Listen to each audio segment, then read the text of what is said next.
Ako si Joven Hernando. Hindi ako isang bayani.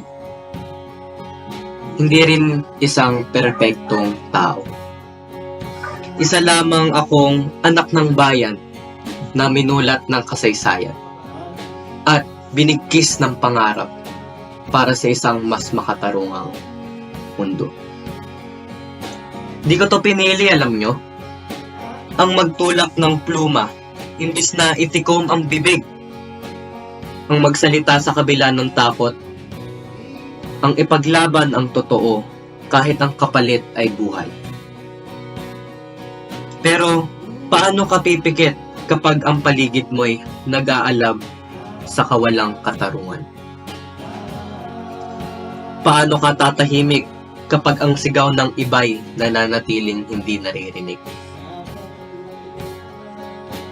Simula, kala ko simple lang ang buhay. Magsikap, mag-aral, magtagumpay. Pero dumating ang araw na kailangan kong pumili. Makikibagay ba ako sa sistema? O magtatayo ng paninindigan laban dito? Pinili ko ang ikalawa.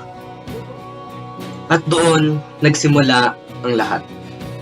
Ang mga gabing walang tulog, mga lihim ng pagpupulong, ang mga artikulong isinulat ko sa dilim.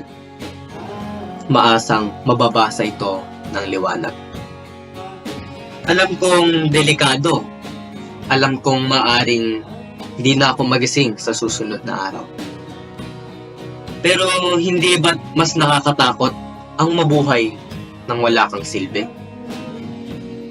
Hindi ko sinasabing hindi ako natakot. Natakot din ako. Sino ba namang hindi? Pero ang takot ang nagtulak sa akin. Ang takot na baka wala nang magpatuloy. Na baka mawalan ng saysay ang mga pangarap ng mga nauna sa akin.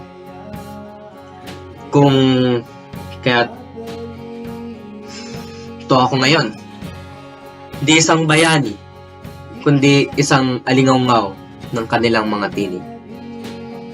Isang paalala na kahit sino, kahit gaano kaliit ang tingin nila sa sarili nila, ay may kakayahang magbago ng mundo.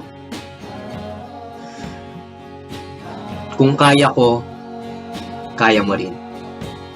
Sapagkat sa dulo, hindi mahalaga kung sino si Joven Hernando. Ang mahalaga ay ang laban na iniwan ko. At ang tanong ko sa iyo ngayon, pagpapatuloy mo ba ito?